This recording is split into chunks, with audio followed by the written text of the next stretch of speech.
ভালো করে শোনেন, যারা আরব আরব মধ্যপ্রাচ্যে আরব কান্ট্রি যারা আছে তাদের কাছে লেকচার যদি পৌঁছায়, নবী সাল্লাল্লাহু আলাইহি ওয়াসাল্লামের কেমন অনুসারী আমরা চিন্তা করেন।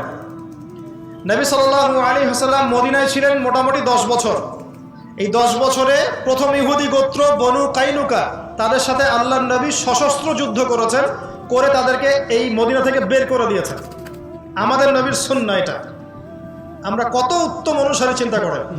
দ্বিতীয় একটা গোত্র ছিল বনু নাজির, তারা আল্লাহর নবীকে হত্যার চেষ্টা করেছিল, আল্লাহর নবী তাদেরকেও বের করে দিয়েছেন, সূরা হাশরের দলিল আছে। তৃতীয় একটা গোত্র ছিল বনু কুরাইজা, খন্দকের যুদ্ধে আমাদের সাথে প্রতারণা করেছিল, আল্লাহর নবী তাদেরকেও বের করে দিয়েছেন। একজনকে বাকি রাখেন নাই, একজনকেও না। আর বাকি যেগুলো ছিল তারা খায়বারে গিয়ে আশ্রয় নিয়েছিল। হুদাইবিয়ার সন্ধির পরে আলী রাদিয়াল্লাহু আনহুর হাতে এই খায়বার বিজয় লাভ করেছে। এত কিছু করার পরেও নবী সাল্লাল্লাহু আলাইহি ওয়াসাল্লাম ইন্তেকালের মাত্র কয়েকদিন আগে বলছেন যে আমার ইন্তেকালের পরে অবশিষ্ট যদি কোনো ইহুদি থেকে থাকে এই আরবের মধ্যে, সবগুলোকে ঘাট ধাক্কা দিয়ে বের করে দিবেন। আরবের নেতাদেরকে এগুলো বুঝাবে এখন কে বুঝাবে, কে জানাবে, কে শেখাবে? আর তাদের কিছু লেসপেন্সার বাংলার মাটিতে আছে, এই কথা বললেই বলবে খারেজি হয়ে গেছে। কি হয়ে গেছে? খারেজি হয়ে গেছে। সুবহানাল্লাহ। ওয়াল্লাহি আমরা খারেজি হই নাই, বাট তাল্লাহি আপনারা মুনাফিক হয়ে গেছে। ওয়াল্লাহি আমরা খারেজি হইনি, বাট তাল্লাহি আপনারা মুনাফিক হয়ে গেছে।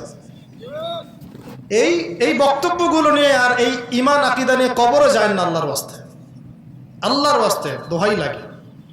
যেই নবী সাল্লাল্লাহু আলাইহি ওয়াসাল্লাম নিজের জীবদ্দশায় চারবার ইহুদিদের সাথে যুদ্ধ করলেন, তাদেরকে বের করে দিলেন, ইন্তেকালের কয়েকদিন আগে বলছেন যে আমার ইন্তেকালের পরে বাকি যেগুলো আছে এগুলোকে তোমরা বের করে দিও।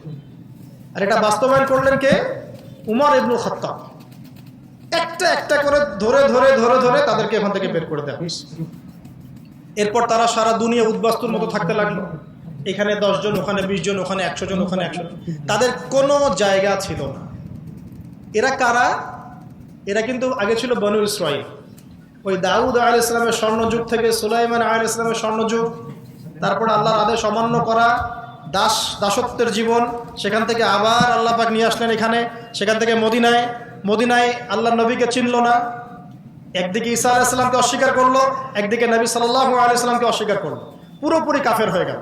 আল্লাহ পাক এরপর শাস্তি স্বরূপ মুসলিমদের হাতে ওদের এরকম পরিণতি দিলেন, তাই না? আল্লাহ পাক এখানে জুলুম করেছেন? আল্লাহ পাক কি তাদের উপর জুলুম করেছেন? আল্লাহ পাক যে ওয়াদা করেছেন তার বাস্তবায়ন করেছেন। আল্লাহ পাক ওয়াদা করেছিলেন ওয়া ইন উদতুম উদনা, তোমরা ঠিক থাকলে আমি ঠিক থাকবো। তারা তো ঠিক থাকলো না। আল্লাহ পাক মুসলমানদের হাতে ওদের এই অধঃপতন দিলেন। শুধু তাই না, তারা আল্লাহর নবীকে স্বীকার করে নাই তাই না, বরং তাকে বারংবার হত্যার চেষ্টা পর্যন্ত করেছে। এবং ইসলামের এগেনস্টে এমন কোনো কুচক্র নাই বা মানে ধূরবিসন্ধি নাই যেটা তারা করে না। আল্লাহ পাক এই শাস্তি দিলেন, আল্লাহর নবী শেষমেশ বলে গেলেন এদেরকে বের করে দিন। তাই করা হলো।